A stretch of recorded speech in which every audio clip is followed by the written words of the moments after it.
또 부산에서 참석하셨고 1월 달에도 또 이렇게 오셨네요. 매달 이렇게 멀리서라도 이 자리를 사모하게 되면 오게 되어 있습니다. 그리고 지금 페이스북으로 생중계하고 있는데 200명 가까운 분들이 지금 이 예배에 참석하고 있어요. 그리고 한 주간에 이 설교 동영상이 올라가면 1000명 이상이 동영상을 시청하십니다. 프로시코마이는 지금 여기에 모여있는 성도님들이 전부가 아니라는 사실을 확인시켜주는,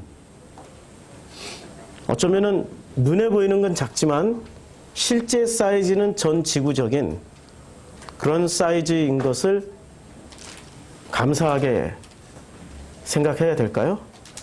아니면 안타깝게 생각해야 될까요? 저는 굉장히 안타깝습니다. 그만큼 복음이 메말랐기 때문에, 복음이 값싸게 전달되고 있기 때문에 이 양식을 구하는 사람들이 이 불편을 무릅쓰고 그 먼 곳에서부터 참석을 하고, 지금 이 시간에 해외 성도님들이 실시간 중계에 함께 예배에 참여하고 있다는 겁니다. 민수기 11장에 보면은 값 있는 양식과 값 없는 양식이 나옵니다. 민수기 11장에 보면은 11장 4절에 그들 중에 섞여 사는 다른 인종, 이거 번역이 잘못되어 있어요. 그냥 섞여 사는 사람들입니다. 이스라엘 가운데 섞여 사는 사람들, 그들이 다른 믿음을 가지고 섞여 있다라는 걸 말하고 있는 장면이죠. 다른 신앙, 다른 믿음을 가지고 마치 이스라엘 사람처럼 껍데기는 위장하고 살고 있는 그들의 속이 들통나는 장면이 11장 4절 5절에 들통나고 있습니다. 그들 중에 섞여 사는 사람들이 탐욕을 품음에 이스라엘 자손도 다시 울며 이르되 누가 우리에게 고기를 주어 먹게 하랴. 그들 몇 명이 탐욕을 품게 되니까 잘 믿고 있던 이스라엘 자손들도 다시 또 울면서 누가 우리에게 고기를 주어 먹게 하랴라고 탄식하고 있습니다. 근데 이상하지 않아요? 이스라엘 백성들 사이에 소가 없습니까? 양이 없습니까? 염소가 없습니까? 다 있어요. 소 가지고 우상 황금 씌워서 만든 사건이 직전에 있었고요. 그리고 7장에서 민수기 7장에서는 헌물을 바칠 때 소, 양, 염소를 갖다 바쳤어요. 다 끌고 나왔어요. 이들이 말하는 고기는 이 고기가 아니라는 거예요. 소, 양, 염소라는 육고기가 아니라 말씀 고기를 원하는 거죠. 말씀의 양식을 원한다는 겁니다. 그래서 이 말씀의 양식의 정체가 나옵니다. 5절에. 우리가 애굽에 있을 때는 값없이 뭘 사 먹었어요. 뭘 사 먹었습니까? 생선, 오이, 참외, 부추, 파, 마늘들을 먹은 것이 생각이 납니다. 근데 애굽에 있을 때 사 먹은 게 생선, 오이, 참외, 부추, 파, 마늘 정도만 사 먹겠습니까? 소고기, 양고기, 닭고기. 김치는 없었겠죠. 네, 그러니까 배추도 사 먹을 수 있고 밀도 사 먹어야 돼요. 그런데 생선, 오이, 참외, 부추, 파와 마늘들. 일단 여기를 보자고요. 부추, 파, 마늘들은 어떤 식재료들입니까? 굉장히 강한 식재료들입니다. 그렇지요. 자극성이 있는 식재료들이에요. 생마늘 10개만 먹어봐요. 속이 어떻게 되는지. 생마늘 10통만 먹어보면 병원에 가야 됩니다. 굉장히 자극적인 지금 음식들을 먹고 살았던 데가 어디였죠? 애굽이었어요. 애굽에서는 자극적인 것을 자기네들의 양식이라고 생각했어요. 애굽에서 줬던 양식들이 보수적인 양식이 아니고요. 자극적인 양식이라고요. 교회 잘 지키자, 교회를 잘 다듬자, 충성하자, 봉사하자 이런 메시지만 나갔던 것도 아니고 자극적인 메시지가 나갔다니까요. 애굽에서의 그 메시지가 교회를 갱신하자, 잘못됐다, 갈아엎어버리자 그렇게 대표적으로 외쳤던 그런 이단들도 있었잖아요. 피지로 가신 분들. 초창기에는 얼마나 자극적으로 외쳤습니까? 거기에 현혹이 돼서 이게 복음이구나 하고 몰려들었다가 당했던 사람들이 지금 피지에 가 있단 말이에요. 초창기 메시지는 그분들 굉장히 자극적으로 전했어요. 세게. 그래서 이 자극이라는 것을 잘 봐야 돼요. 자극적이라고 해서 교회 갱신을 하자, 교회를 바꾸자 한다고 해서 그것이 복음은 아니란 얘기예요. 무엇이 복음이죠? 키워드가 여기 있습니다. 값없이라는 게. 복음의 메시지는 값을 치르고 난 메시지가 복음의 메시지예요. 무슨 값? 예수의 피값을 치른 메시지가 복음의 메시지예요. 이들이 애굽에서 먹었던 양식은 피값을 치르지 않은 값없이 먹었던 양식입니다. 그래서 상황과 맥락이 안 맞는 얘기들이 나오는 거예요. 고기를 어떻게 먹었어요? 값없이 먹었어요. 4절에 보니까 고기를 주워 먹게 하랴. 고기를 애굽에서는 값없이 먹었어요.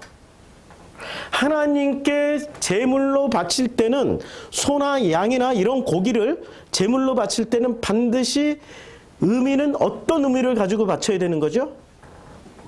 값을 치른, 내 죄값을 치른, 예수의 보혈로 치른 그 값을 치르고 먹는 양식이 광야에서 먹는 양식이어야 되는 거죠. 반대로 애굽에서는 값을 치르지 않고 먹는 음식이 그들의 양식이었다는 거예요. 이제 구분이 되죠? 먹는 건 똑같아요. 그런데 값을 치르고 난 음식이냐, 값을 치르지 않는 양식이냐는 엄청난 차이가 있는 거죠. 그럼 만나는 값을 치른 양식입니까? 값을 치르지 않은 양식입니까? 값을 치른 거죠. 그래서 만나를 먹을 때마다 우리는 그 만나를 먹을 때마다 이게 뭐야 하면서 먹게 되는 거예요. 값을 치른 양식이니까. 값없이 먹던 사람들이 값을 치른 양식을 먹게 되니까 먹을 때마다 그 값에 대한 의미를 묻는 거예요. 이게 뭐야? 이게 뭐야? 지금 프로시크마에서 나가는 이 메시지는 값을 치른 양식입니다. 일단 설교자 자체가 값을 치렀어요. 많은 것으로 값을 치렀습니다. 그렇게 평탄한 삶을 살진 못했습니다. 살면서 예수의 보혈 아니면 예수의 그 은혜 아니면 살 수 없을 만큼의 지독한 값을 치러냈습니다. 그런데 지금 현재 많은 교회 회장님들은 값을 안 치르고 잘 먹고 잘 살기를 원하는, 실제로 엘리트 코스만 밟아서 그 자리에 올라가신 회장님들이 지금은 굉장히 많아요. 값없이 양식을 주고 있어요. 값없이. 값없이. 우리 프로시크마에 오신 성도님들의 특징이 값을 치르신 분들이 많이 오세요. 아시죠? 값을 많이 치르신 분들이 비로소 값을 치른 양식의 의미를 알게 되는 거죠. 오늘 출애굽기 20장 전체를 본문으로 삼았습니다. 출애굽기 20장 전체가 본문이 된 까닭은 이제 출애굽기가 오늘하고 다음 주 하면, 아니 출애굽기가 아니라 이 십계명이 오늘 하고 다음 주면 마치는 겁니다. 그래서 오늘 다음으로, 아니, 오늘 설교하고 다음 주 설교로 마무리를 짓기 위해서 20장 전체를 오늘 한번 하고 다음 주에 한번 하려고 합니다. 오늘은 20장 전체 내에서 특별히 살인하지 말라, 간음하지 말라, 도둑질하지 말라, 내 이웃에 대하여 거짓 증거하지 말라. 17절에 내 이웃의 집을 탐내지 말라, 내 이웃의 아내나 그의 남종이나 그의 여종이나 그의 소나 그의 낙이나 물은 내 이웃의 소유를 탐내지 말라에 집중해서 말씀을 드리고요. 다음 주는 전체를 총괄해서 10계명 전체를 총괄해서 마무리 짓는 시간을 가지겠습니다. 이 10계명의 시작은 이 10장 전체를 봐야 되는 거죠. 이 10장 전체에서 가장 중요한 키워드를 제가 뭐라고 말씀드렸죠? 10계명 설교할 때마다 말씀드렸는데 중요한 키워드가 20장 2절에 나오죠. 나는 너를 애굽 땅 종되었던 집에서 인도하여 낸 내 하나님 여호와니라. 이게 가장 중요한 키워드예요. 첫째는 애굽 땅에서. 애굽은 어떤 곳이었어요? 값없이 양식을 먹었던 곳이었어요. 값없이 어떤 대가지불도 하지 않고 어떤 피 흘림도 없이 값없이 주는 양식을 먹었던 곳이 애굽 땅이었어요. 그곳에서 그들은 그 양식을 먹다 보니 종이 되어버렸습니다. 노예가 되었어요. 그래서 20장 이후에 바로 21장에는 뭐가 나오냐면은 히브리 종 얘기가 나옵니다. 전체가 종 얘기예요. 어떻게 종을 해방시켜주고 어떻게 종살이를 하게 되는지를 다 설명해 준 게 20장이에요. 그래서 중요한 키워드는 20장의 2절입니다. 값없이 먹었던 그 양식을 주었던 땅, 애굽에서 그 양식을 먹다 보니까 종이 되어버리는 거예요. 그 종이 되었던 집, 곧 성전에서 어떻게 했어요? 하나님께서 인도하여 냈습니다. 할렐루야죠. 이 구절 하나만 우리가 읽더라도 그냥 눈물로 읽을 수밖에 없는 구절이에요. 우리가 어떻게 해서 그 자리에서 빠져나오게 됐습니까? 우리가 어떻게 해서 그곳에서 종살이를 면하고 이 자유의 땅 광야로 나오게 되었습니까? 우리의 신앙 여정을 뒤돌아보면 눈물과 감동과 감격이 있을 수밖에 없는 거예요. 근데 더러더러 이렇게 밋밋한 얼굴로 설교 듣는 분들이 계세요. 더러더러 밋밋한 얼굴로. 그분들은 10중 8구 지식으로 챙기고 있기 때문에 지금 못 듣고 있는 거예요. 마음으로 들으세요. 마음으로. 지식은 챙겨봐야 하나님 앞에 서는 순간 백지장처럼 다 날아가 버립니다. 어디에 기록된 기억들, 어디에 기록된 것만 하나님 앞에 가서 그대로 다 드러나게 돼 있죠. 내 생각으로 기억했던 것, 내 지식으로 챙겼던 거는 하나님 앞에 서는 순간 싹 날아가 버려요. 내 마음에 기록되어진 것들만 하나님 앞에 그대로 남아있게 되는 겁니다. 마음에 기록하시는 분들은 설교 듣는 눈빛이 달라요. 저는 그 눈빛에 힘을 얻고 그 눈빛 때문에 지난 한 주간 몸이 그렇게 힘들고 부서지고 무너져 내려도 말씀 준비하는 가운데 기쁨과 행복이 넘치는 거예요. 인도하여 낸 내 하나님 여호와니라. 그렇죠? 그러면 애굽은 어떤 사회였습니까? 애굽은 있잖아요. 애굽은 이런 사회였어요. 애굽을 한마디로 정의를 하면은 출애굽 1장 14절에 어려운 노동으로 그들의 생활을 괴롭게 하니 곧 뭐 하는 거예요? 흙 이기기와 벽돌 굽기 하는 데입니다. 흙 이기기와 벽돌 굽기를 하는 거예요. 여기서 중요한 건 흙은 뭐 하는 데 쓰여지는 거죠? 흙이 창세기에서 가장 중요한 재료로 사용되어져서 만들어졌던 존재가 누구였어요? 사람입니다. 사람. 그러니까 흙 이기기는 뭐를 이겨버렸어요? 사람을 이겨버리는 겁니다. 사람을 믹스에 넣고 갈아엎어서 그 갈아엎어진 이 사람들을 가지고 뭐를 만들어요? 벽돌 만드는 데요. 애굽 시스템은 똑같은 규격품 만드는 겁니다. 벽돌은 규격품이에요. 벽돌은 규격품이에요. 모양이 다 똑같아요. 모양이 다르면 안 돼요. 벽돌은.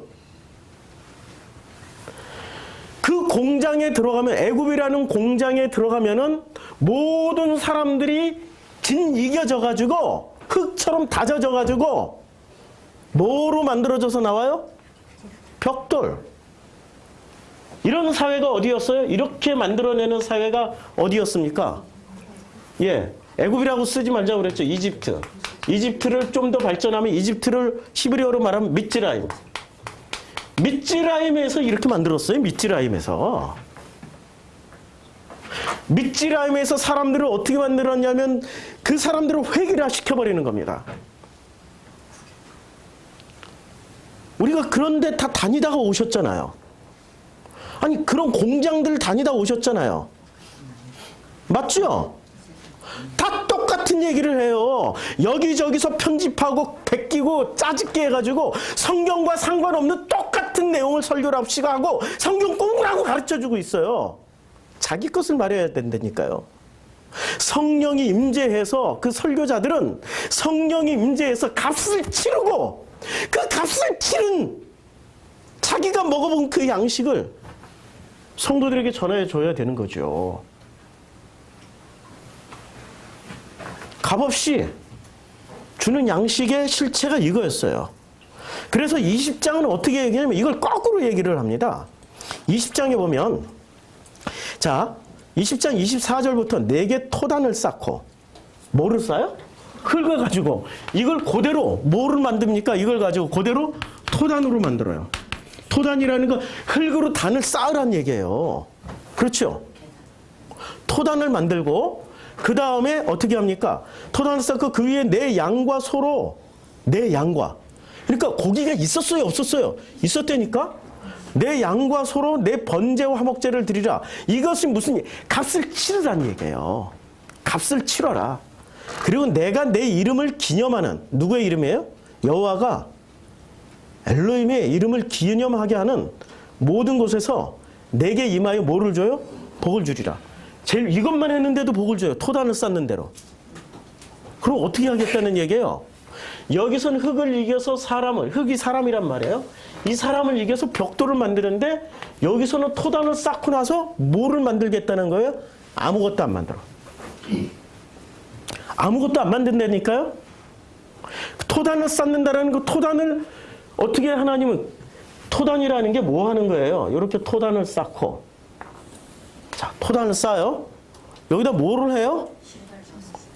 토단을 쌓고 뭐를 양과 소로 번제와 여기다가 소, 양을 올려놓고 뭐를 하라는 얘기예요?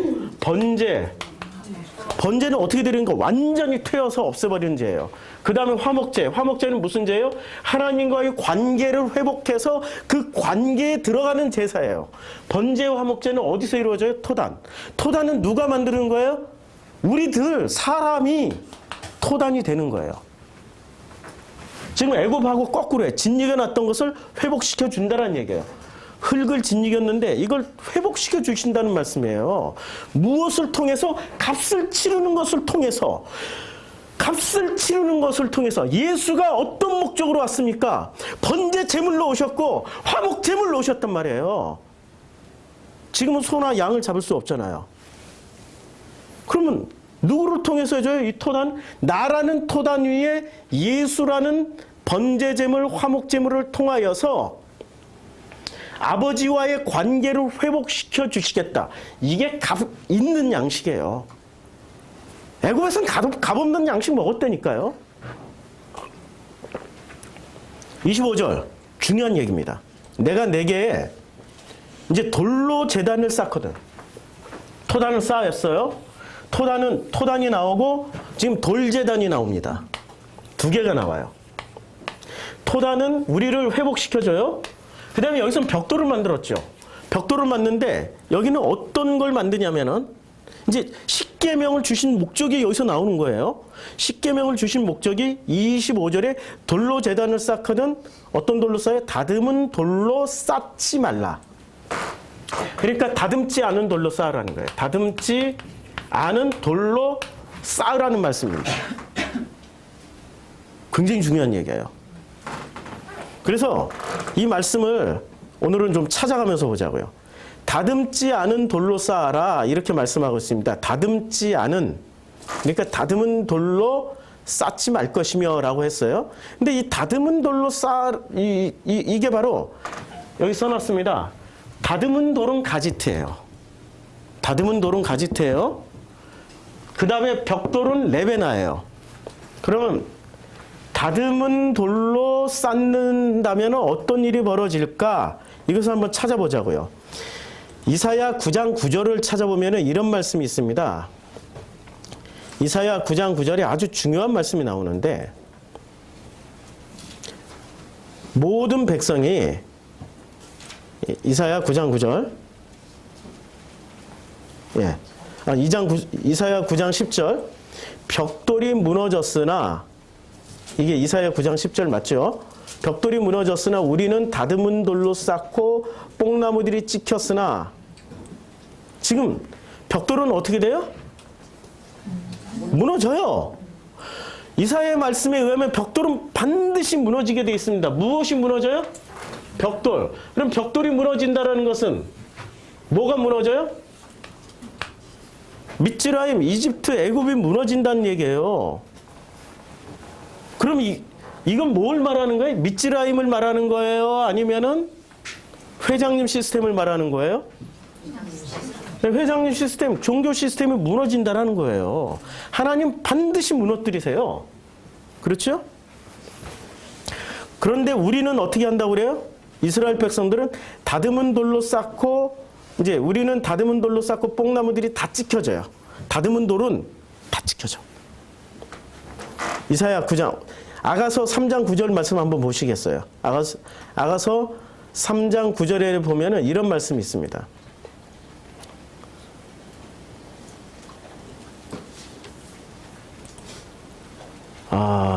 아가서 3장 9절이 제가 성경 구절을 잘못 적어놨네요. 눈이 이게 안경을 잘못 껴가지고 이걸로 보겠습니다. 여기에 보면 이렇게 나와요. 자, 이게 지금 이게 무슨 아가서 3장 9절이죠? 아가서 3장 9절에 이렇게 나옵니다. 이거는 원어 성경이 한 절 앞이나 뒤에요. 다듬은 돌을 쌓아 내 길을 막으사 내 첩경을 굳게 하셨도다. 내 첩경이 쭉 탄탄대로가 아니라 휘어지게 된 거는 무엇 때문에? 다듬은 돌을 쌓으니까 안 된다라는 거야. 다듬은 돌을 쌓으니까. 그리고 아모스 5장 11절 이렇게 나옵니다. 너희가 가난한 자를 밟고 저에게서 미래 부당한 세를 취하였은즉 너희가 비록 다듬은 부당한 세를 받는 사람들은 뭐래요? 다듬은 돌로 집을 건축하였으나 다듬은 돌로 집이라는 게 거의 성전으로 다 바꿔서 읽으면 돼요. 다듬은 돌로 성전을 만들어요. 성전을 뭐로 만들어요? 다듬은 돌로. 그런데 원형은 뭐예요? 다듬지 않은 돌로 하라고 말씀하셨는데 거기 거하지 못할 것이요. 다듬은 돌로 지은 그 성전에서 거하지 못할 것이요. 이렇게 말씀하고 있습니다. 그러니까 다듬은 돌로 하면은 어떻게 돼요? 하나님이 거하지 못하게 하고 다 무너뜨리고 박살 내겠다는 말씀이에요. 그러니까 애굽은 무너뜨린다는 거죠. 그러면 우리 그 벽돌이 어디서 나옵니까? 벽돌이 나오는 대표적인 장면. 네? 벽돌이 나오는 대표적인 장면. 창세기 11장 3절에 나오겠죠. 자, 서로 말하되 벽돌을 만들어 견고히 굽자 하고 이에 벽돌로 돌을 대신하여 역청으로 진흙을 대신하고. 벽돌을 만드는 데가 어디입니까? 벽돌을 만드는 데가 바벨탑. 그럼 애굽은 어디의 전통을 이은 거예요? 바벨의 전통을 이은 데예요. 이 안에서는 값없이 양식을 먹는 데고요. 그럼 바벨탑을 쌓던 사람들은 값 있는 양식을 먹었습니까? 값 없는 양식을 먹었겠습니까? 값 없는 양식을 먹은 거예요. 값 없는 양식을 먹었으니 그들은 영양실조에 걸리는 거죠. 하나님 보시기에 그들은 강건하고 튼튼한 사람이 아니에요. 하나님 보시기에는 마른 뼈들이라도 하나님의 영이 임하면 어떤 일이 벌어집니까? 그들에게 힘줄이 생기고 근육이 생기고 신경망이 들어가서 그들이 일어서서 군대가 될 수 있는 사람들이에요. 우리가 처음 만났을 때는 전부 다 뼈다귀들만 만났어요. 값없는 양식을 먹다가 오신 분들이기 때문에. 그런데 이제는 보니까 놀랍게도 거기에 근육이 생기고 힘줄이 들어가고 신경망이 들어가서 어떻게 됐어요? 그 뼈다귀들이 이제는 몸을 가지게 되었고 일어서게 되었고 이제는 그 피부가 입혀지고 머리카락이 나오고 생길 대로 다 생기는 거예요. 그럼 뭐가 되어야 되는 거죠? 이제는 하나님의 빛의 자녀들이 되어서 당신의 말씀을 가지고 어디로 들어가야 되는 겁니까? 가나안 땅 들어가는 거예요. 그러한 일이 벌어지는 데가 어디예요? 광야에서 값을 치른 그 만나라는 양식을 먹은 사람들이 비로소 그 군대가 되는 겁니다. 그래서 가나안 땅 들어가는 거예요. 그런데 이 벽돌이라는 것을 자세히 보면은 이렇게 되어 있습니다. 벽돌은 레베나인데요. 이 벽돌에 똑같은 이 레베나라는 단어가 쓰여진 데가 출애굽기 1장 14절이에요. 고역으로 그들의 생활을 괴롭게 하니 곧 흙이기와 벽돌 굽기에 똑같은 단어가 쓰여진 거예요. 흙을 구우면 어떻게 되죠? 굉장히 단단해지죠? 굉장히 단단해져요. 규격품을 만들어내는데요. 출애굽기 5장 7절에서부터 이제 전체 본문이 이게 바로 그 벽돌 이야기인데요. 이거 잘 보면은 이제 많은 내용들이 들어가 있습니다. 5장 7절에 보면 너희는 백성에게 다시는 벽돌에 쓸 짚을 전과 같이 주지 말고 그들이 가서 스스로 짚을 줍게 하라고 합니다. 이 레베나, 벽돌 레베나를 만드는데 짚을 줘요. 짚은 언제 나오는 거예요? 이 짚이라는 재료는? 예. 추수하고. 그렇죠. 그러면 알곡은 걷어들이고 알곡이 떨어진 뭐예요? 알곡 없는 껍데기들이에요. 알곡 없는 알곡을 다 떨어낸 껍데기들이에요. 그럼 뭐를 줘요 지금? 알곡을 안 주고 양식을 안 주고 알곡 없는 것을 주고 있는 거예요. 그렇죠? 그래서 그들이 가서 스스로 아니 이 양식은 누가 주는 거예요? 하나님이 주시는 양식이 진짜 양식이죠. 근데 그 알곡도 없는 그 볕단을 누가 만들으라고 그래요? 바로가 주지도 않아. 니네들 스스로 만들어 와. 이게 지금 노예노동 얘기하는 겁니까? 철저하게 성경에 숨겨진 의미를 말씀하고 있는 겁니까? 철저하게 숨겨진 의미를 말씀하고 있는 장면이 출애굽기예요. 이것을 눈에 보이는 대로 서구신학은 해석을 하다 보니 어떤 식으로 해석을 하게 되죠? 노예노동 했다 안 했다 가지고 2000년 동안 싸웠어. 진짜 노예가 있었냐 없었냐 그것만 가지고 싸워. 그게 팩트라고.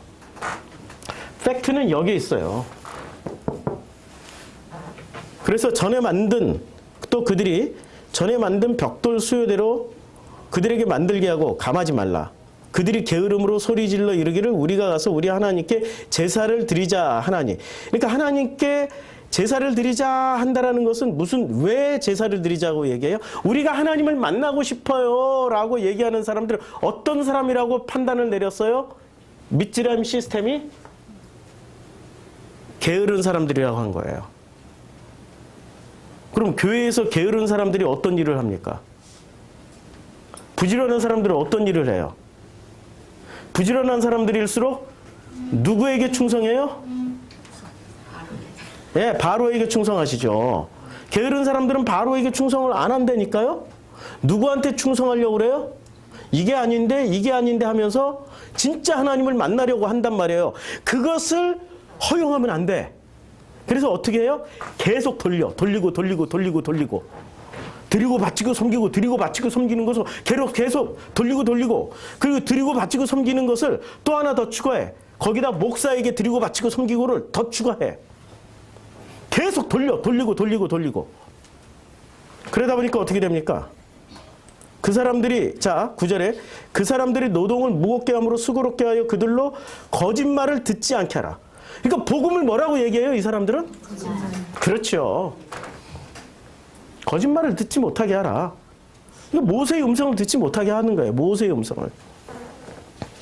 그래서 짚을 뺏어버리는 거예요. 그나마 알곡 떨어진 거 가지고 벽돌을 만들고 있었는데 벽돌 만드는 게 그냥 벽돌이 아니라니까 흙을 일겨서 누구를 만드는 거예요? 나를 만들어가고 있었는데 뭐 그걸 또 뭐로 만들고 있었어요? 알곡 떨어진 지푸라기로 만들고 있었는데 그것마저도 뺏어 가버리는 거예요. 이 장면이 이해가 충분히 되셨죠? 이게 돼야 오늘 출애굽기 20장 10계명을 이해할 수 있어요. 서론이 굉장히 긴데 잘 따라오셔야 돼요. 그래서 백성의 감독들과 기록원들이 백성과 감독과 기록원들이 누구세요? 지금 이분들이 바로 밑에서 일하고 있는 아시죠? 아시죠? 붓자 들어가는 분들. 예, 붓자 들어가는 분들. 예, 예. 그분들은 붓자가 그냥 부 담당자가 아니라 아니불자. 예. 예, 아니야. 그냥 뭐하는 감독들과 기록원들일 뿐이야. 나가서 백성에게 말하여 이르되 바로가 이렇게 말하기를 내가 너희에게 짚을 주지 아니하리라. 너희는 짚을 찾을 곳으로 가서 주우라. 그러나 너희 일은 조금도 감하지 아니하리라.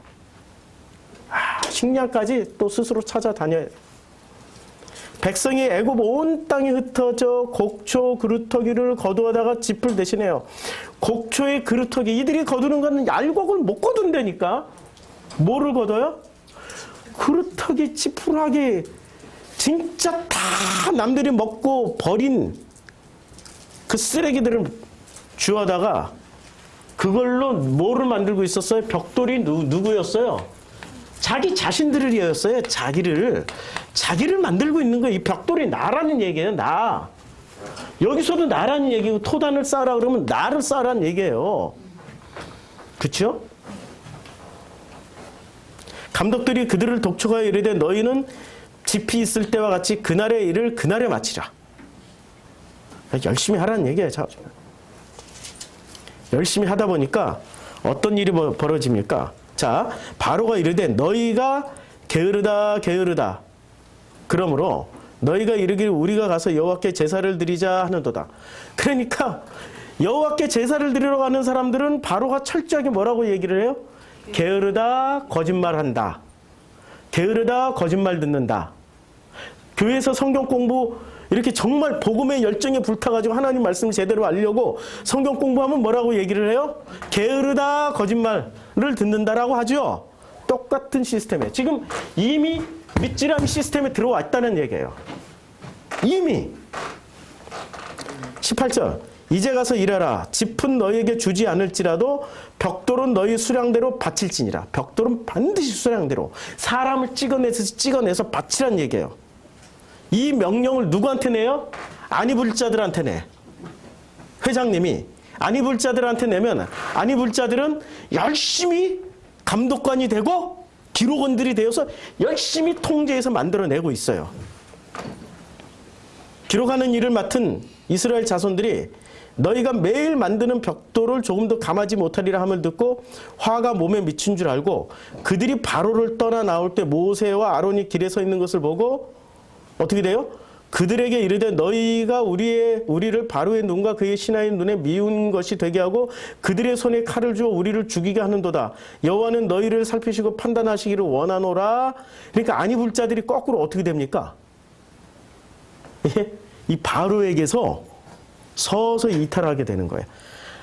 불가능한 것들을 계속 시키니까 서서히 아마 모름지기 이들도 아니불자들이 많이 넘어왔을 것 같아요. 광야로. 회장님들은 가능성이 없지만 아니불자들은 가능성이 있다는 얘기예요. 자, 다시 20장으로 출애굽기 20장으로 넘어오면 어떤 일이 벌어지냐면 출애굽기 20장에서 자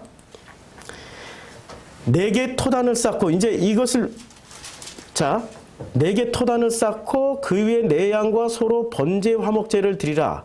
그런데 여기서는 이집트에서는 어떻게 했어요? 흙을 가지고 이겨서 벽돌을 만들죠. 이걸 20장 23절에서는 이렇게 만듭니다. 똑같은 단어를 써요. 너희는 나를 비겨서 이 비기다라는 단어를 한번 볼까요? 20장 23절 무슨 뜻인지.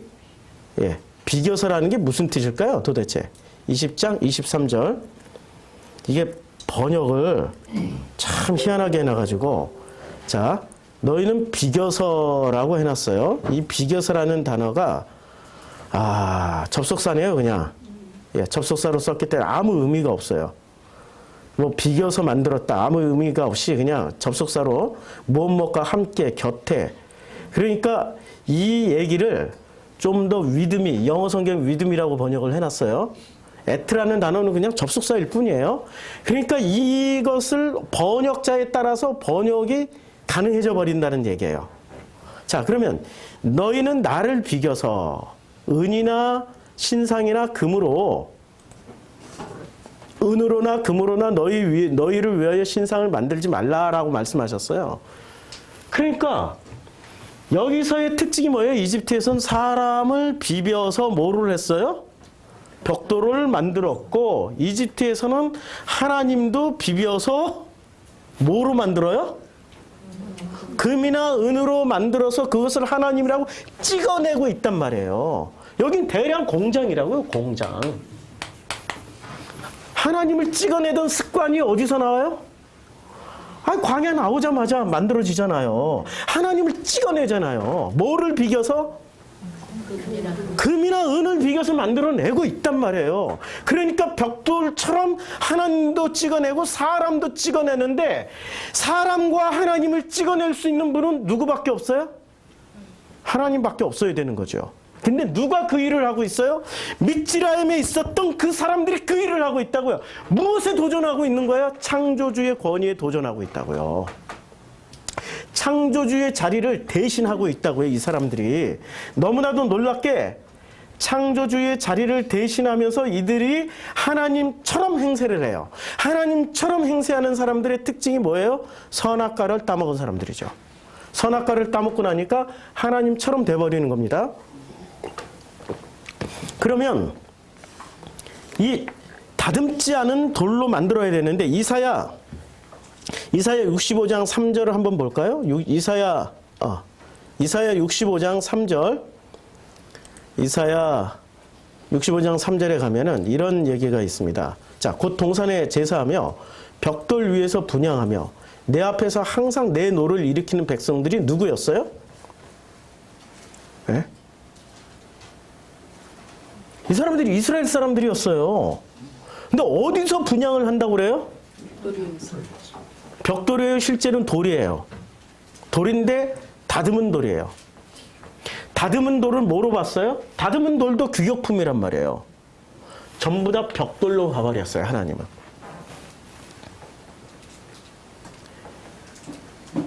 벽돌 시스템이 언제까지 존재했어요? 이스라엘이 패망할 때까지 있었어요. 이 벽돌 시스템의 대표가 뭐였어요? 미츠라임에서는 벽돌로 뭔가를 만들었고요. 이스라엘에서는 솔로몬이 돌을 어떻게 만들었어요? 돌을 다듬었어요? 안 다듬었어요? 전부 다듬어서 그 다듬은 돌로 뭐를 만들었어요? 성전. 그러면 그 다듬은 돌로 만들어진 성전에서는 어떤 인간들이 나와요? 비겨가서 이겨가지고 복제품이 똑같은 것이 나와요. 하나님도 어떻게 돼요? 비겨서 어떻게 해요?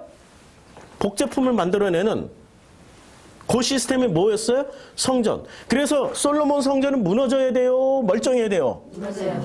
당연히 무너져야 되는 거죠. 그 위에 스룹바벨 성전이 세워졌는데도 스룹바벨 성전에서도 어떤 짓을 했어요? 똑같은 짓을 했어요. 다듬은 돌로 만들어 놨더니 뭐로 만들어요? 복제품 만들어내잖아요. 그러니까 거기에 돼지떼를 확 집어넣어서 성전을 훼손시켜버렸어요. 그리스군이 돼지떼 들어가는 거 하나님이 손이 짧아서 막질 못하겠어요? 능력이 없어서 막질 못하겠어요?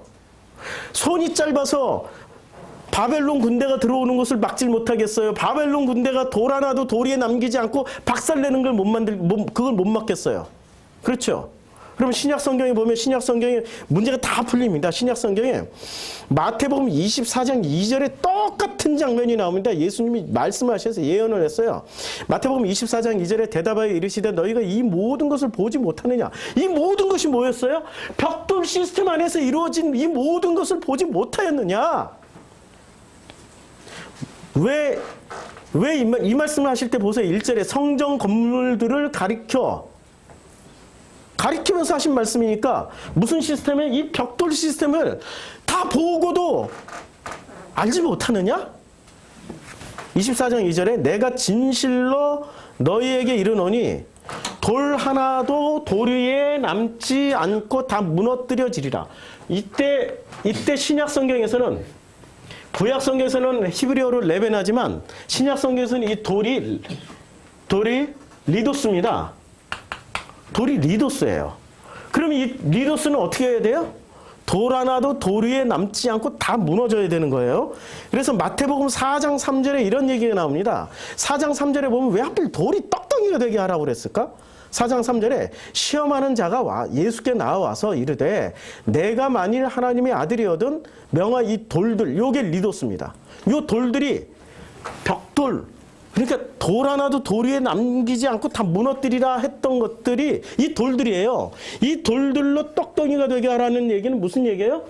이집트에서 뭐를 먹였어요? 값 없는 양식을 먹였잖아요. 근데 그 양식 중에도 놀랍게도 교회 갱신, 교회 개혁, 마치 교회를 복음처럼 가장한 부추, 파, 마늘도 있었어요.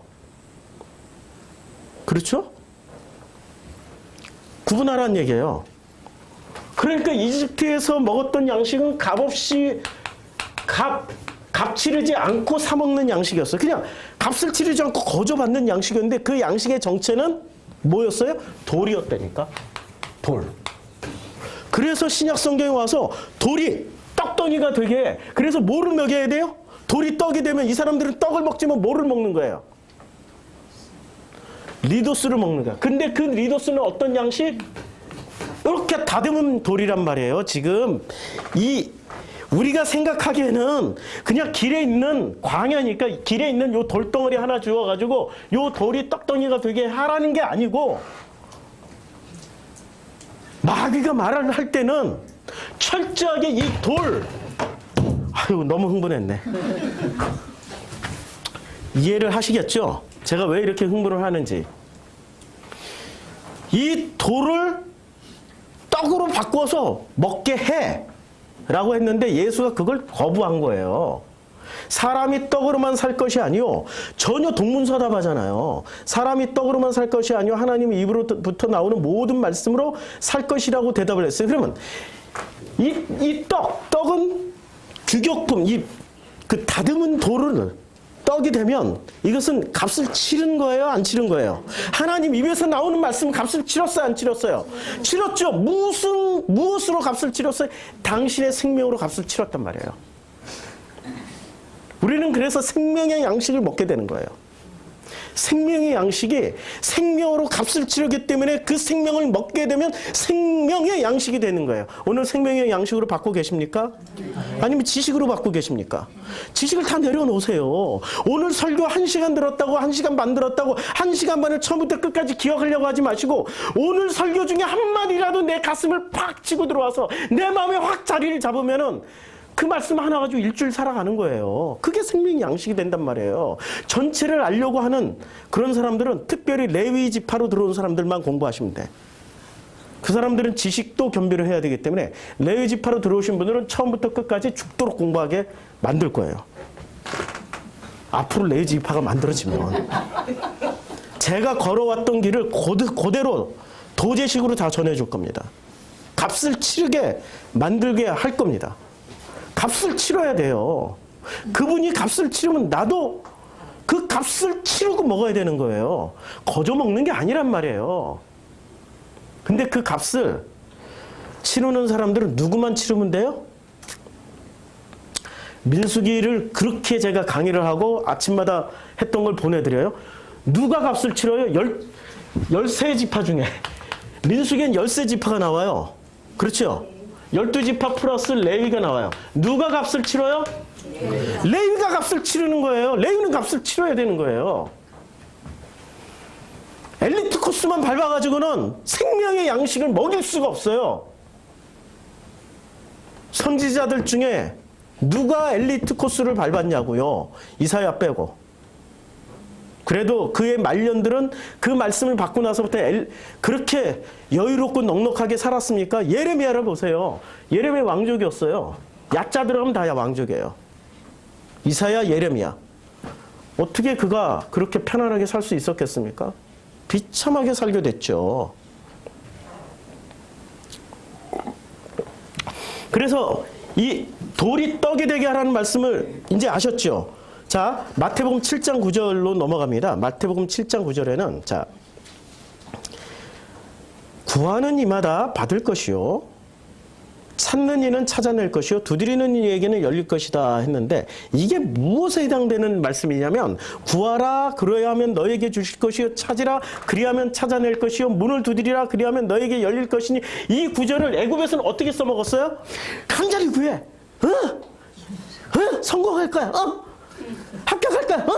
이걸로 써먹었죠. 그게 귀국품 만드는 대표적인 방식이었단 말이에요. 벽돌 만드는. 그런데 그 방식이 아니라 여기서는 무엇을 구하라고 무엇을 찾으라는 얘기예요? 너희 중에 누가 아들이 떡을 달라는데 돌을 주며. 근데 이 돌이 다듬은 돌이에요? 다듬지 않은 돌이에요? 너희 중에 누가 아들이 떡을 달라는데 돌을 주며. 잘 생각해 보시라고요. 우리 한국어가 그렇게 어려워요? 예? 무슨 돌을 줘요? 떡을 달라 하면은 부모는 다듬은 돌을 주죠. 근데 하나님은 무슨 돌을 주세요? 다듬지 않은 돌을 줘요. 자, 아까 민수기 11장 말씀 여기서 나옵니다. 생선을 달라 하는데 뱀을 줄 사람이 있겠느냐? 생선이 여기서 나와요. 무슨 내용입니까? 너희 중에 간절히 구하라는 얘기는 이거예요. 간절히 구하라는 얘기는 무슨 얘기냐면, 우리가 알고 있는 거는 돌을 다듬지 않은 돌을 알고 있어요, 떡을 알고 있어요. 떡을 알죠. 우리가 알고 있는 거는 음식 중에 생선을 알고 있어요, 아니면은 뱀을 알고 있어요. 생선을 알고 있죠. 뱀은 뭔지 모르잖아요.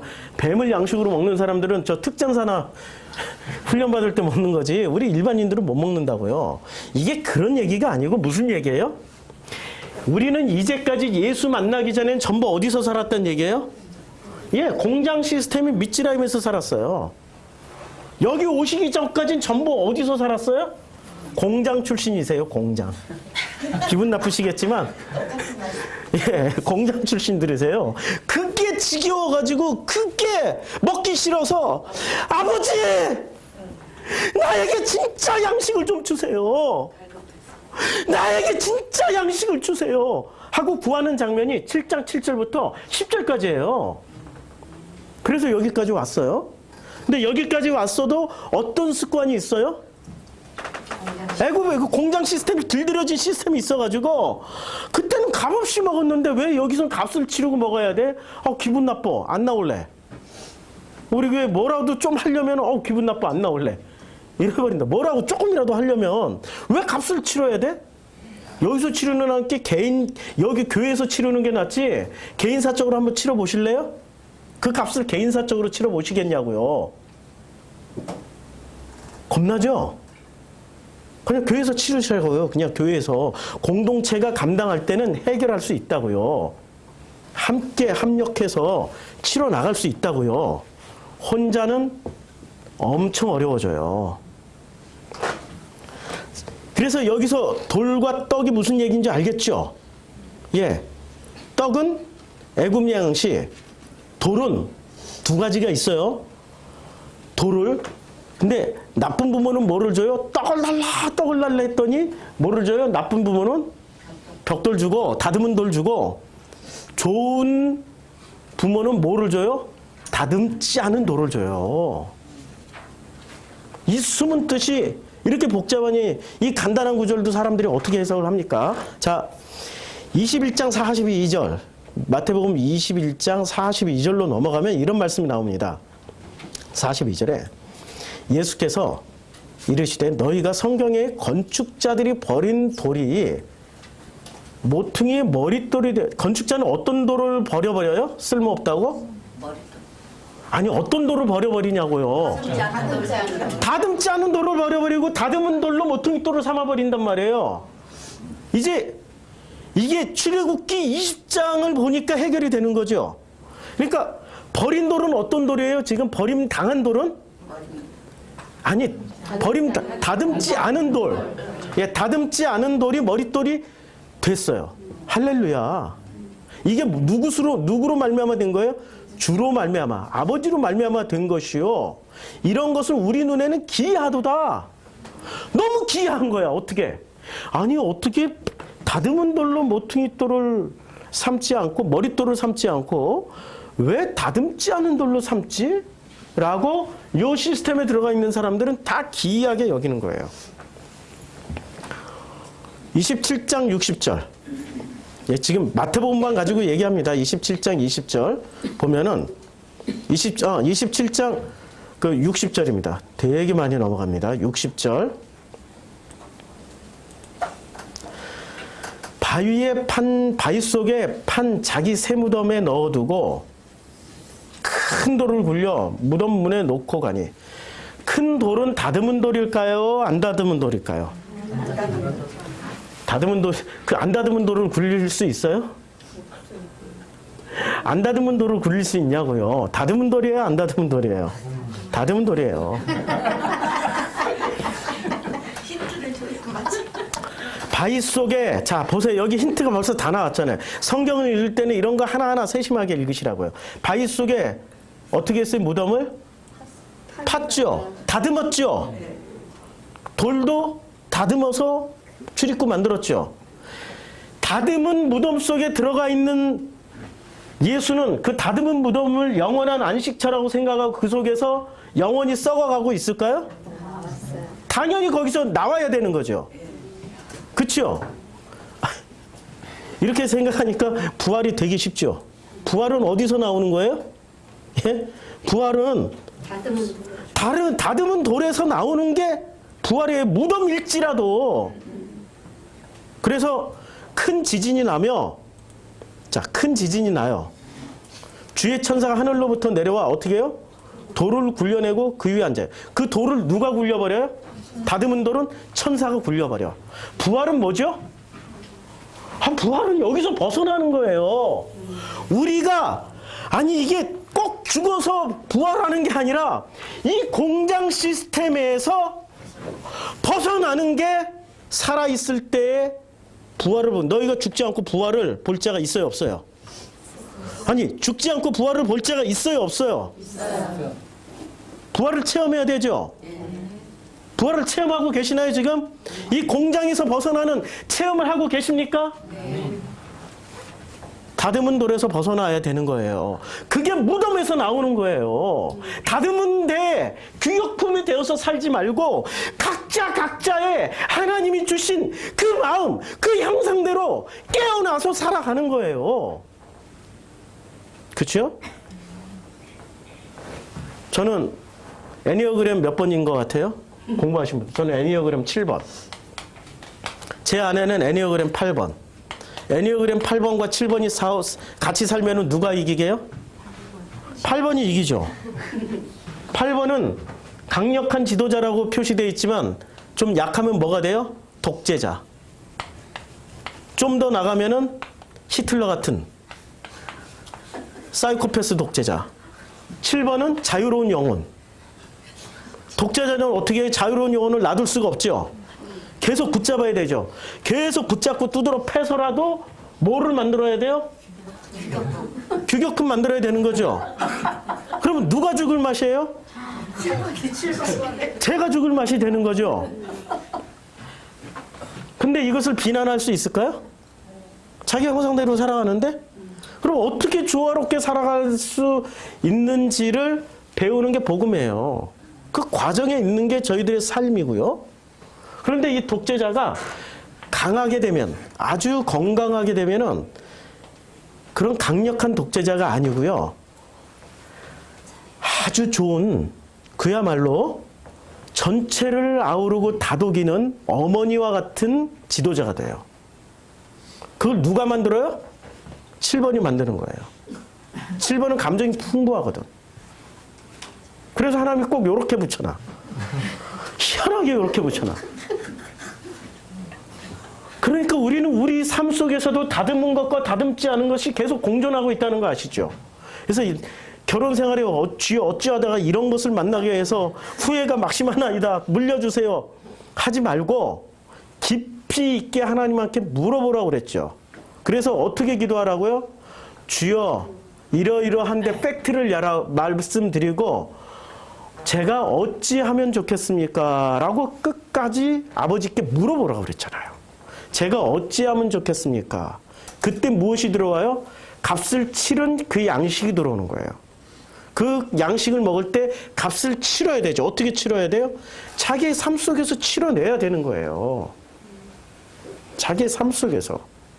그래야 행동하는 기독교인이 되는 거죠. 행동하는 기독교인 했더니 전부 다 예수 천당 불신지옥. 오늘 아침에 우리 강도사님이 보여주셨는데 예수 천당 불신지옥을 차 뒤에다 붙이고 다녀. 그걸로 자기 행동을 다 하고 있다고 생각하는 거야. 그 사람의 가정생활을 보면 빤해. 뭐를 만들고 있어? 벽돌. 자녀들은 다 죽어 있어. 벽돌 때문에. 벽돌에 맞아서 다 죽어 있어. 그게 우리의 현실이란 말이에요. 이런 현실을 살아가는 우리들이 행복할 수 있을까? 라고 물어보면 결코 행복할 수 없게 되는 거죠. 행복하려면 어떻게 해야 돼요? 아니 복을 누리고 살아야 되는데 어떻게 해야 되는 겁니까? 양식을 먹을 때 언제나 값을 어떻게 치러요? 하나님이 당신의 죽음을 통해서 값을 치렀듯이 우리도 나의 죽음을 통해서 값을 치러야 되는 거예요. 그게 값을 치르면서 주신 양식을 값을 치르면서 먹게 되는 거예요. 그때 그 양식이 어디에 새겨집니까? 내 마음판에 새겨져요. 마음판에. 그런데 마음에 양심에 화인을 맞은 사람들은 가장 편안한 양식을 취해요. 어떤 양식을 취해요? 떡을 취해요. 그 떡은 무엇이 변한 거예요? 벽돌. 다듬은 돌이 변해서 떡이 된 거예요. 아시겠죠? 오늘 그 출애굽 20장에 보면은 굉장히 중요한 개념들이 많이 나옵니다. 자, 살인하지 마, 간음하지 마, 도둑질하지 마, 내 이웃에 대하여 거짓 증거하지 마, 내 이웃의 집을 탐내지 마, 이웃의 아내나 그의 남종이나 그의 여종이나 그의 소나 그의 낙이나 물은 내 이웃의 소유를 탐내지 마라고 나오는데 여기에 나온 개념들이 살인, 그 다음에 또 뭐가 나와요? 살인, 간음, 그 다음에 도둑질하지 마, 도둑질하지 마, 그 다음에 거짓 증거하지 마. 그리고 또 뭐가 나옵니까? 탐내지 마, 탐심. 요게 나옵니다. 이걸 따로따로 떼어서 이해를 하려면 죽었다 깨나도 이거 이해하지 못해요. 요 중에 대표 하나만 꺼낼게요. 간음. 무엇이 간음인지. 성경에 보면 간음하지 말라고 엄청 많이 나오잖아요. 간음하고 꼭 같이 따라 나오는 짝이 있습니다. 뭐가 있어요? 동성애. 동성애하지 마, 간음하지 마. 이게 짝이 돼서 나와요. 이게 현실 세계를 얘기하는 걸까요? 아니면 뭔가를 중요한 어떤 것들을 말씀해 주려고 이런 단어를 끊임없이 쓸까요? 죄 중에 간음이 왜 제일 큰 죄가 돼야 돼요? 성경에서 말씀하고 있는? 아니, 간음보다 더 큰 죄가 있다니까. 살인하지 마, 도둑질하지 마, 거짓 증거하지 마, 탐심을 내지 마. 이것도 굉장히 중요한 죄란 말이에요. 그런데 왜 기독교인들은 이 간음을 꺼내다가 간음하지 마, 이혼하지 마, 문란하게 살지 마, 거기다 플러스 동성애까지 하지 마, 이렇게 얘기를 하는 걸까요? 왜 이것만 꺼내서 쓸까요? 무식해서. 한마디로 말해서 무식해서. 모르니까. 성경에서의 간음은 이렇게 이루어집니다. 자, 예수는 신랑이시고 신부는 누구예요? 나예요, 나. 그치요? 그러면 신랑과 나라는 신부가 만나서 사는데 요거는 간음이에요, 정상혼이에요? 정상혼. 요거는 정상혼이에요. 이건 정상혼이에요. 정 맞아요? 그런데 요렇게 살 때 예수는 어떤 값을 치렀어요? 피값, 목숨값을 냈어요. 그럼 이 신부는 목숨을 받아들일 때 뭐로 받아들여야 돼요? 자기 목숨을 내놔야 되는 거죠. 피값은 피로 받는 거예요. 그런데 우리는 육신의 목숨을 치르셨기 때문에 우리는 뭐로만 받으면 돼요? 마음으로 받으면 돼. 그러니까 여기는 육신의 목숨을 주신 분이야. 육신의 목숨을 주신 분이시고 육신의 목숨을 대신해서 우리는 받았기 때문에 뭐로 받아요? 육신은 뭐로 받는 거예요? 마음으로 받는 거죠. 그래서 마음이 정결한 신부라고 끊임없이 나와요. 아니 신랑이 마음이 정결한 신랑이라고 성경 구절 한마디도 안 나와. 읽어보셨어요 혹시? 마음이 정결한 신랑이라고? 전부 마음이 정결한 건 누구에 해당되는 거예요? 이제 이해가 되시는 거죠? 왜 마음이 정결한 신부라고 말씀하는지. 마음이 정결한 신부는 육신의 값을 치른 그 예수를 자기의 신랑으로 받아들여요. 이 신랑과 신부의 관계가 무슨 관계예요? 양식을 주고받는 관계죠. 여기서 양식을 먹다 보니까 뭐가 없어지는 거예요? 이 사람의 마음 가운데서 뭐가 빠져나가는 거예요?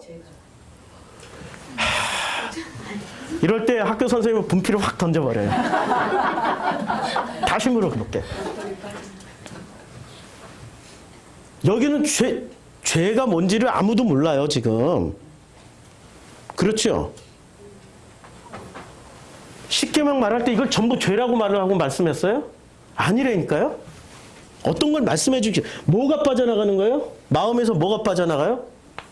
공장이 빠져나가는 거죠. 무슨 공장? 벽돌 공장. 벽돌 공장들이 빠져나가는 거예요. 근데 벽돌 공장에 뭐들이 빠져나가요? 마음에서 벽돌들이 빠져나가는 거예요. 벽돌.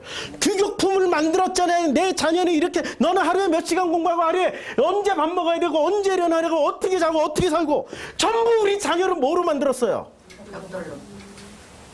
만드신 분들이 제일 먼저 이실직고 하시네. 벽돌로 만들었단 말이에요. 내 아내를 뭐로 만들려고 그랬어요? 벽돌로. 내 남편을 벽돌로. 내 이웃을 벽돌로.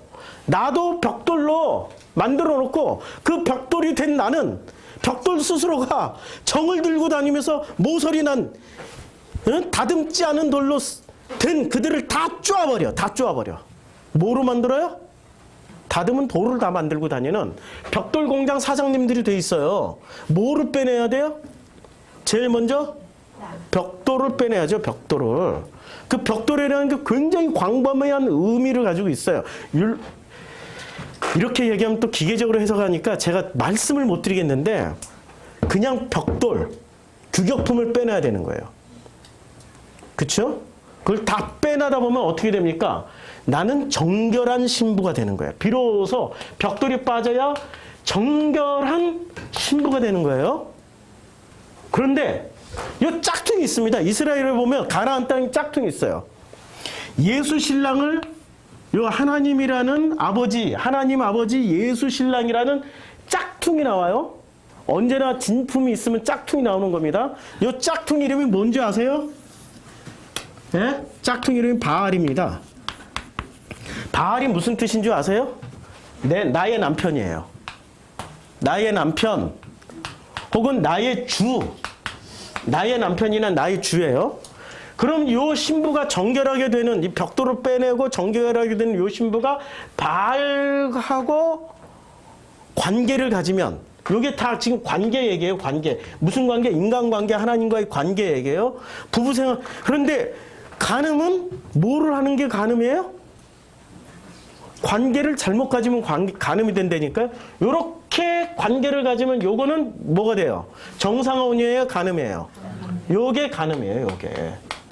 근데 요 바알을 요 정상혼 신부가 아니라 그냥 애초에 공장에서 태어나서 공장에서 사는 사람들은 전부 다 바알을 뭐로 섬겨요? 나의 신랑으로 섬긴다니까요. 그리고 나의 주님으로 섬겨요. 이러면 요 관계가 무슨 관계예요? 요것도 그냥 간음이야. 이렇게도 간음이고 이렇게는 확실히 간음이야. 알겠죠? 확실히 간음이에요. 자, 그러면 요게 있었던 요 신부들이 바알을 숭배하던 신부들이 이렇게 하나님을 다시 신랑으로 맞아들이면 요건 정상혼일까요? 간음일까요? 성경을 이해하는데 그렇게 쉽게 이해하면은 안 되죠. 값을 치러야 되죠. 정상혼이에요? 정상혼이에요? 간음이에요, 이게? 간음이죠. 왜 간음이에요? 아, 그런 게 아니고 잘 보세요. 하나님을 예수를 나의 신랑으로 섬기는데 신랑으로 이렇게 받아들였지만 이 사람은 뭐가 안 빠졌어요? 정결한 신부가 아직 아니에요. 진짜 정상으로는 정결한 신부 뭐가 빠져나가야 돼요? 벽돌이 빠져나가야 정상혼이 되는 거예요. 벽돌이 안 빠진 상태에서 바알과 결혼 생활하던 습관을 가지고 나의 신랑, 나의 하나님 이러고 가면은 어떻게 되겠어요? 몸은 왔으되 뭐가 안 왔어요? 마음이 안 왔기 때문에 이것도 간음이야. 그렇죠? 우리가 지금 어디에 해당되고 있어요? 여기에 해당되나요? 여기에 해당되나요? 네? 어디에 해당돼요? 여기 정결한 신부에 해당돼요? 아니면 바알을 숭배하던 이 온갖 그냥 모든 걸 비벼가지고 은이나 금으로 우상을 만들던 지금 출애굽기 20장 얘기예요. 비겨서 우상을 만들던 내가 흙을 진 이겨가지고 벽돌을 만들던 내가 몸만 어디로 나왔어요? 지금 몸만 나온 데가 어디예요? 그 장소가 어디냐고요? 그 장소가 광야라고. 우리가 지금 광야에 있는 거야. 모양새는 이제 다시 정상혼의 형태가 됐는데 광야에서는 뭐가 빠져나가야 돼요? 이제 벽돌 만든다. 여기 미츠라임에서 뭐를 만들고 있었어요? 미츠라임이라는 데서 여기 공장이란 말이에요. 벽돌 공장. 벽돌 공장에서 드디어 광야로 나왔어요. 광야로 나와서 어디로 들어가야 돼요? 가나안 들어가기 전까지는 내 안에 있는 뭐를 발견해야 돼요? 바알 숭배하던 내 안에 있던 벽돌들을 그것을 매일매일 눈물로 하나님 앞에 주님 이 벽돌들을 허물어 주세요. 내 안에 있는 이 견고한 이 성전을 허물어 주세요. 이 사람도 성전 가지고 있고요. 요 신부도 성전을 가지고 있어요. 어떤 성전이요? 여기는 다듬지 않은 돌로 만들어진 성전. 요 신부는 어떤 성전을 가지고 있어요? 다듬은 돌, 솔로몬 성전, 스룹바벨 성전, 헤롯 성전을 가지고 있는 사람들이 여기에 해당되는 거죠. 이거 내려지는 자리가 어디예요? 광야예요. 그래서 광야에서 이걸 내려지게 하기 위해서 하나님이 제일 먼저 뭐부터 주십니까? 십계명 주세요. 그러면 간음하지 말라 이해됐죠? 그럼 도둑질은 뭘 도둑질하는 거예요? 공장에서 뭘 도둑질했어요? 전부 다 떡을, 아니 하나님의 양식을 뭐로 바꿔버렸어요? 떡으로 바꿔버렸어. 떡은 무슨 양식? 다듬은 양식. 그게 뭐예요? 그게 도둑질이라니까. 하나님의 것을 훔친 게 도둑. 여기서 인간과 인간과의 관계를 얘기한 거예요. 십계명은 하나님과 우리의 관계를 얘기한 거예요. 하나님과 우리와의 관계를 얘기한 거기 때문에 여기서는 그냥 도둑질은 무엇을 훔치는 거예요? 내가 누구 걸 훔치는 게 도둑질이에요? 그렇죠. 하나님 걸 훔치는 거예요. 하나님이 본래에 말씀하셨던 것을 전부 다 훔쳐내가지고 자기식으로 얘기하는 게 뭐가 돼요? 내 이웃에 대하여 거짓 증거하는 거예요. 한 방에 다 해결되죠? 이거 하니까. 싹을 해결되죠. 그러면 살인은 뭐예요? 이 신부가 바알 숭배로 신랑은 바꿔버렸어. 이 정결한 신부가 바알 숭배로 싹 바꿔버리면 뭐가 되는 거예요? 이 사람은 끊임없이 예수를 죽이는 사람이 돼요. 살인자가 돼. 해결됐죠? 너무 쉽죠? 신랑을 죽이잖아. 아니 그렇게 사랑하던 사이가 갑자기 휙 바꿔가지고 나는 저 이웃집 김씨가 좋아요 하고 싹 가버렸어. 진짜로 사랑했던 사람은 어떻게 됐어요? 그때부터. 호세아를 보시라고. 호세아를. 호세아는 마냥 기다리지만 그 속은 어떻게 되겠어요? 날마다 죽노라가 되는 거야. 날마다. 이제 살인하지 마, 간음하지 마, 도둑질하지 마, 내 이웃에 대해 거짓 증거하지 마를 아시겠죠? 근데 17절에 내 이웃의 집을 탐내지 말라. 이 탐심이 나와요. 그럼 무엇이 탐심이에요? 내 벽돌이 다 무너지는 것이 정결한 신부로 가는 건데 벽돌을 도로 챙기는 게 탐심이에요. 벽돌을 챙기려고 들어갔더니 신랑하고도 이혼하게 되고 이렇게 다른 놈, 이 바알을 신랑으로 숭배해버리는 거죠. 다 해결됐죠? 십계명이 어디 인간과 인간 사이에서 일어나는 일들입니까? 아니, 십계명은 철저하게 나와 하나님과의 관계를 말씀하고 있는 거예요. 이것을 예수가 부자 청년에게 물어봤어요. 부자 관원에게. 근데 살인하지 마, 간음하지 마, 도둑질하지 마, 이웃에 대하여 거짓 증거하지 마, 다 지켰니? 예, 지켰나이다 라고 했을 때 예수가 대답을 안 했어요. 왜 대답을 안 했을까요? 예? 기가 막혀서. 말하자면 끝이 없으니까. 그래서 한 방에 물어봐. 한 방에. 뭐로 물어봐요? 내가 가지고 있는 것. 그러니까 이 사람이 가지고 있는 게 뭘 가지고 있었어요? 벽돌. 그거 다 그게 부야, 부. 그게 자기 재물이야. 이걸 팔아서 가난한 자들에게 나눠주고 나서 그리고 나서 나를 따르라고 했을 때 재물이 많은 거로 심히 근심하며 예수를 떠나가 버려요. 이게 지금 십계명 논쟁의 핵심에 있었던 거 아닙니까? 그렇죠? 우리 안에 있는 벽돌을 걷어내십시다. 뭐가 벽돌인지를 알아야죠, 근데.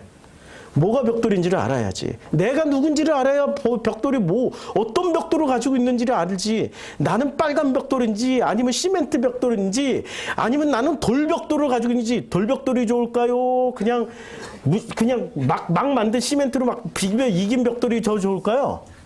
예? 잘 깨지는 벽돌이 더 좋은 거예요.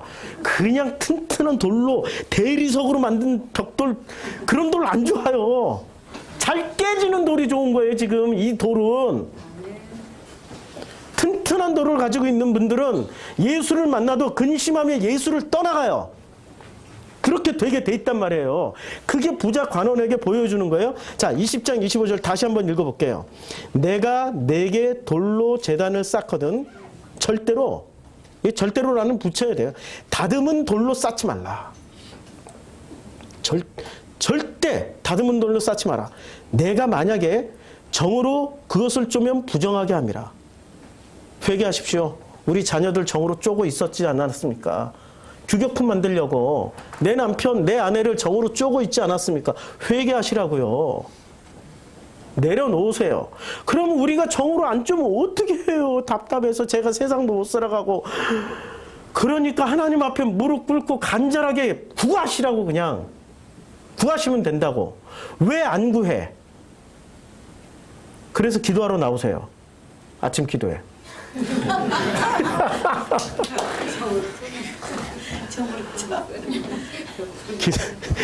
그거 나오라는 게 정으로 쪼는 장면인가요?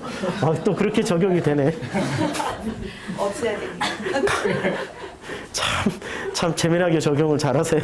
그러니까 각자 처소에서 나올 수 없는 형편이 되는 분들은 자기 처소에서 그만큼 간절하게 기도를 하세요. 기도하겠습니다.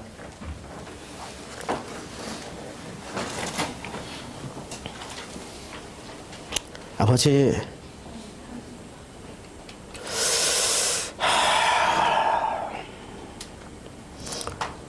우리는 벽돌이 우린 줄 알고 열심히 나도 너도 친구도 이웃도 부모도 자녀들도 형제들도 동생들도 규격품을 만들려고 애쓰며 살아온 것을 하나님을 위해서 하나님께 영광 돌리기 위해서 살았다라고 착각하고 있습니다.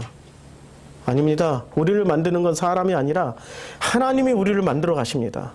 하나님을 믿지 않은 까닭에 자기 열심히 나와서 그렇게 열심히 만들어 가려고 했던 겁니다.